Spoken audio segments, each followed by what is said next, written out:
to the back and forth over tariffs. Canada had the new leader to succeed Justin Trudeau, who's stepping down after nearly a decade as prime minister. Overnight, Liberal Party leader Mark Carney, a successful banker and investor, chosen as Canada's new prime minister, succeeding Justin Trudeau, businesses and families through tariffs. We didn't ask for this fight. We didn't ask for this fight. But Canadians are always ready when someone else drops the gloves. Be expanded, between Canada and southeastern Nigeria. Biafra is going to have many Canadian investors in Igbo land, and trade and commerce will pick up in Igbo land, and we are going to heave a sigh of relief for being abandoned by Nigerian nation for many years. No seaport, no international airport. Once Carney recognizes Biafra as the other prime minister has done, I think we are going to explode in commerce and industry. Everywhere in Igbo land will be industrialized, commercialized, and all our sea routes, our seaports, will begin to work. And international airports will start operation in southeastern Nigeria, and all roads of investment, international investment, will lead to Canada. And Canada will come down to southeastern Nigeria to establish their industries, manufacturing industries. Commerce and trade between Biafra and Canada will pick up immediately, and southeastern Nigeria will be African Japan. He should do that, because I know he's a man of integrity, he's a man of his word. By the way, he contributed on building English or British economy, has actually indicated that Carney is a good economist. In 2014, 15, 16, I was writing about Carney.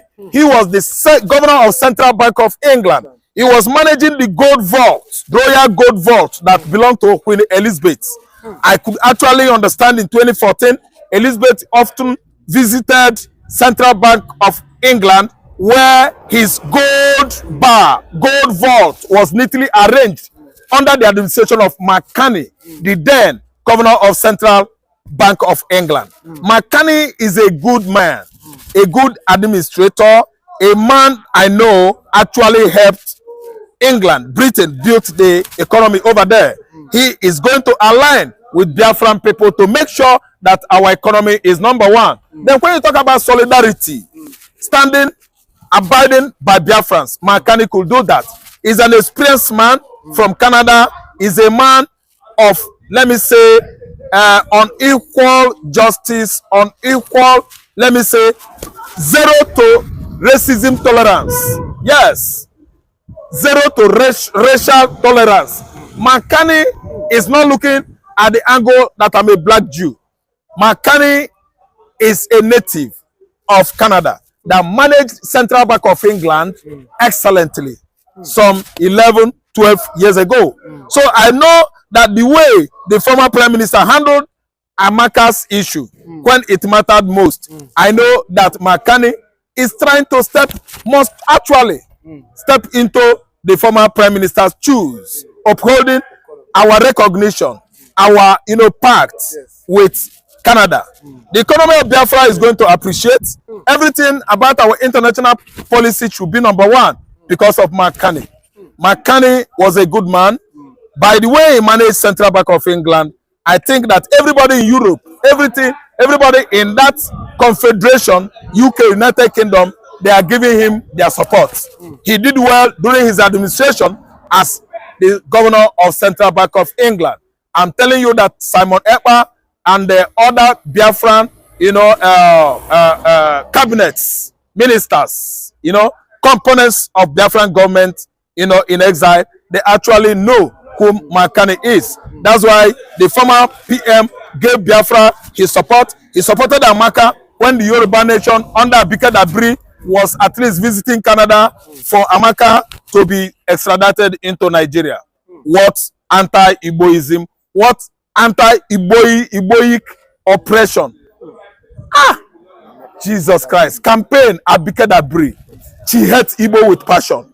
Anti-Igboic campaign that went on September, October, carried out, funded, popularized by Abike Dabiri, the minister of tribalism in diaspora, actually painted Yoruba gold, actually painted Yoruba with diamond. But when it comes to the Igbos, Abika Dabiri, Dabaru, everything about Igbos in diaspora, he wanted Amaka crucified because why? A Yoruba attacked Igbo in Canada. The woman was like defending herself. Abika Dabiri said they want Amaka's head cut into two.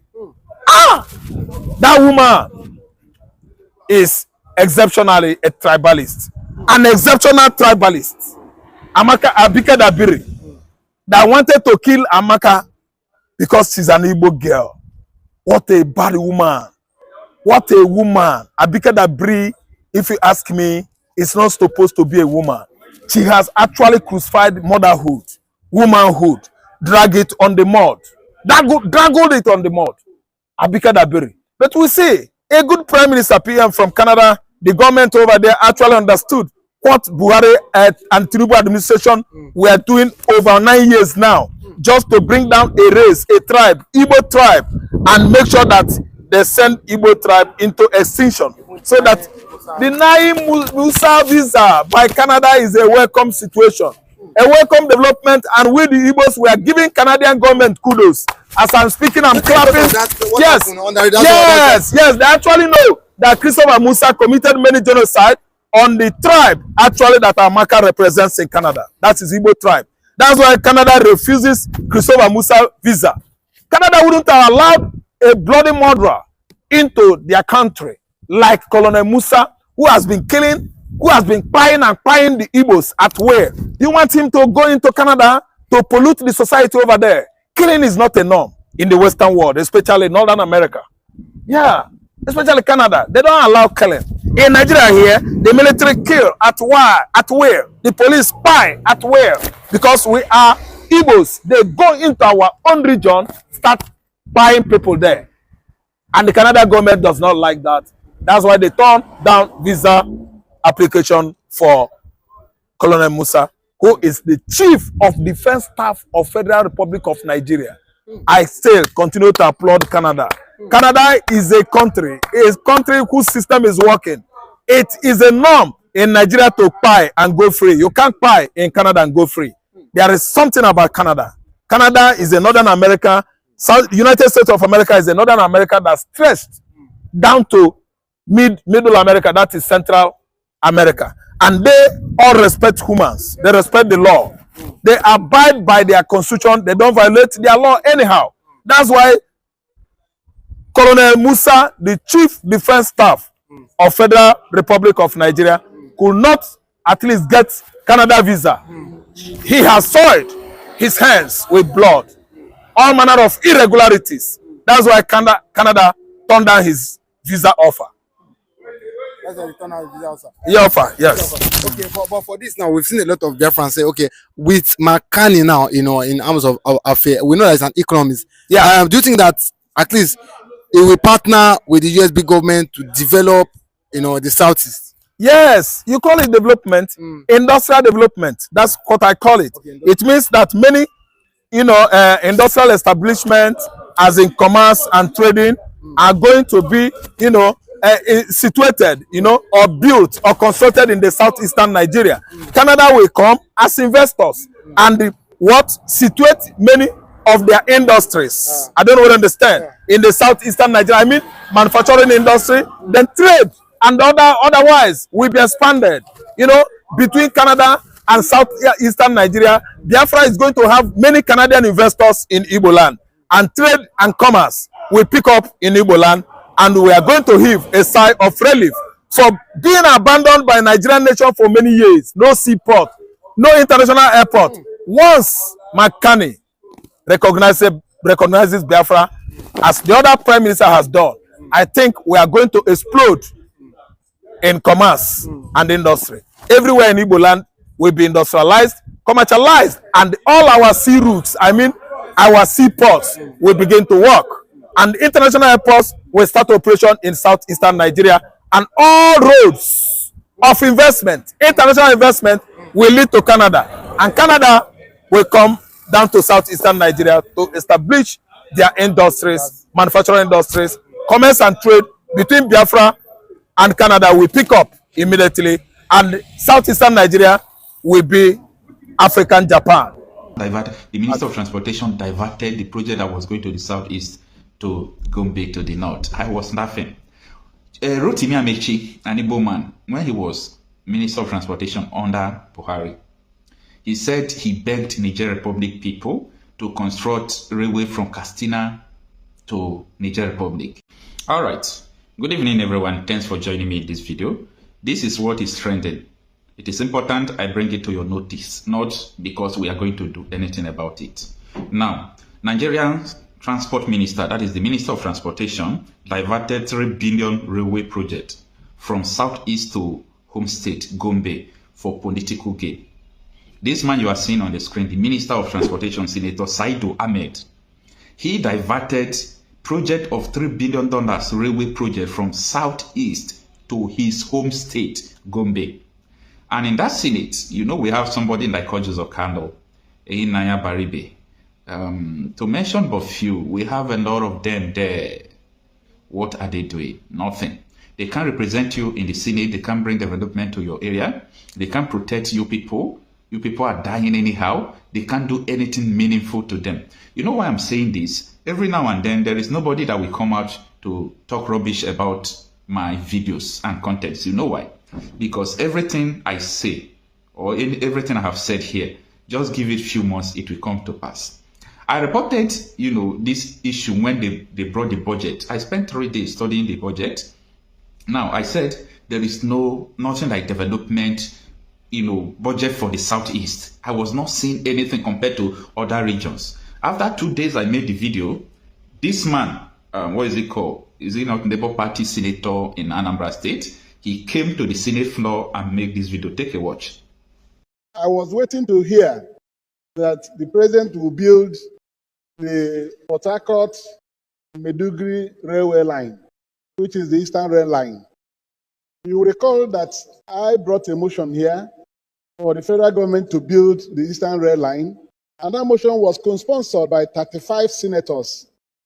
It was unanimously resolved that the president should build standard gauge rail from Port Harcourt to Maiduguri.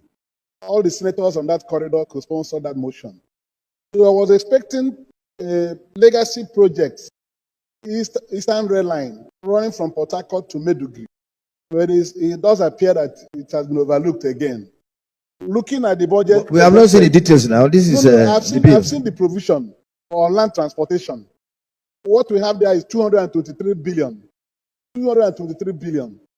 We have looked at it, and it is obvious with the ongoing projects from Kaduna to Kanu, Kanu to Maladi, and other rail lines under construction. That Port Harcourt-Maiduguri rail line can hardly be there. So I want to draw the attention of the Senate to that. Let's hope that it is in the breakdown as you are hoping, but in the event that it is not there, I would like the Senate to intervene. Yeah, to set the record straight, I will allow you to watch the video to the end, but not now. Later you will watch it at the end of this video.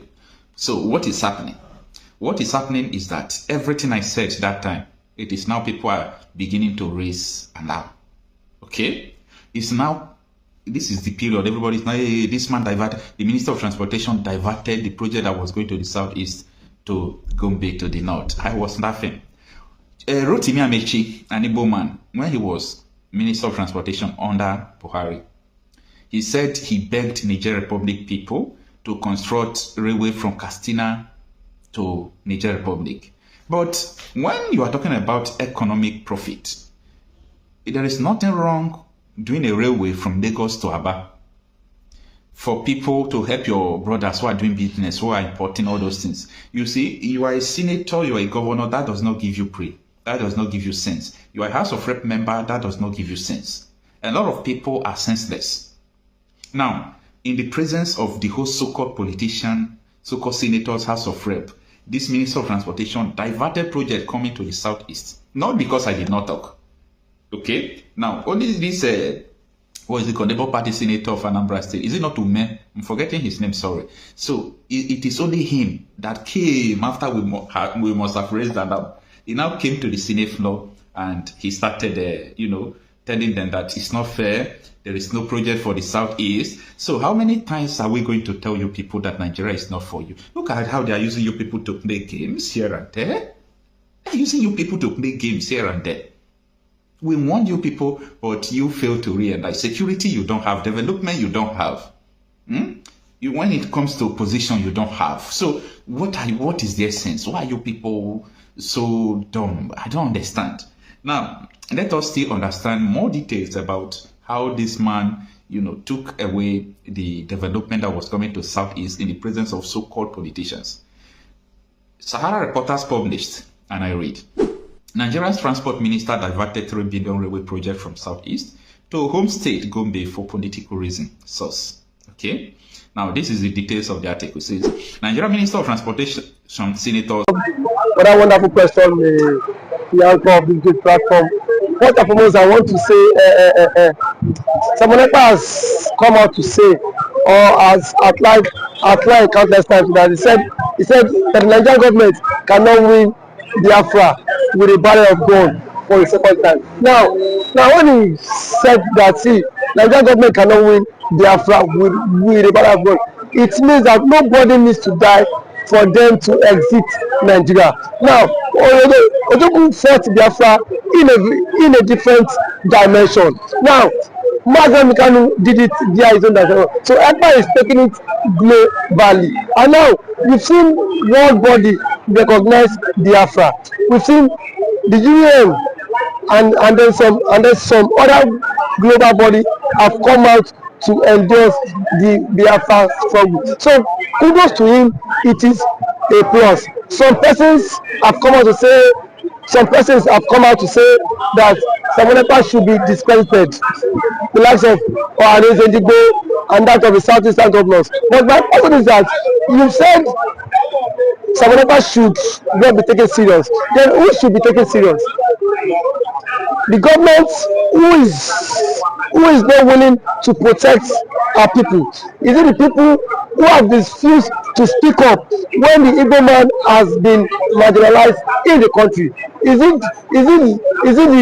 the same governors who have become a tools in the hands of their Fulani master? So for you to even have a character like Samonepa and nnamdikanu to have come out to say enough is enough, that we are tired of this contraption called one Nigerians. It shows that these people have this mindset that, see, they can no longer be the slave. So for him to have even gone as far as to hire lobbyists that will speak on behalf of Biafra in the world, in the UN summit, to me it's a plus, and that alone, the voice of Biafrans will be heard globally, and the voice of an Igbo man is also being heard globally. Now let me take it back the line. When Southern Sudan and South Sudan wanted parted ways, nobody killed each other, nobody go through the route of violence. It was done amicably. So if Samonepa is doing it amicably, for him to convince world leaders that this thing is possible, and why the government of the day, the present government of Nigeria, are not seeing it that way. Thank you. You can also to the government, to the Nigerian government, be worried about it. Why would they be worried? The same people have sent assassins to kill Samonepa. Now only he has escaped. So see, one thing about it is that the government of the day, they are panicking. There's panic. You know what it is now? For a particular tribe, for a major tribe to exit your country, you know how an Igbo man is. You know the investment of an Igbo man is in the country. Now imagine in Nigeria without an Igbo man. Let's just imagine that. I mean, that means the Hausa man would now dominate virtually every government parastatals in Nigeria. So now the reason why the Igbo man is still believe that's Nigeria is because the Igbo man is still in the contraption called Nigeria. And eventually, if the Igbo man leaves, my brother, the Yoruba man will know the true meaning of Nigeria. And then we now know who owns Nigeria. Just like what Angwabula said. He said they are not scared of the Igbos parting, exiting Nigerians. That was what he said. He said they are not scared. Indirectly, that means the other tribe would not have sense of belonging in the country. And we know it. We know it. I know it too. And every man now has the spirit of dominance. You cannot dominate him. If a Fulani man has the spirit of dominance, for you to dominate him, it will take ages. In every population, you cannot dominate them. So one thing is that people have foreseen this whole thing. That was why he championed this Biafra struggle. And now, gradually, it is now becoming a reality in this contraction called Nigeria. Now, there are some Igbo men are even tired of the system called Nigeria. Just because they feel their brother is still in president. Man, my brother, I can bet you, come 2027, the Yorubas will be championing the Republic more than the Igbo man. I can bet you that. That I am very certain of. Yes, we will championing because it is certain when their president, when their brother is being kicked away from the presidency, already there is a plot, and which he himself cannot escape. The president himself knows that there is a plot, and then the big shots in the north are forming alliance. You know it. RFI, a powerful influence in the north, is not in the league. Sorry, is not in good terms with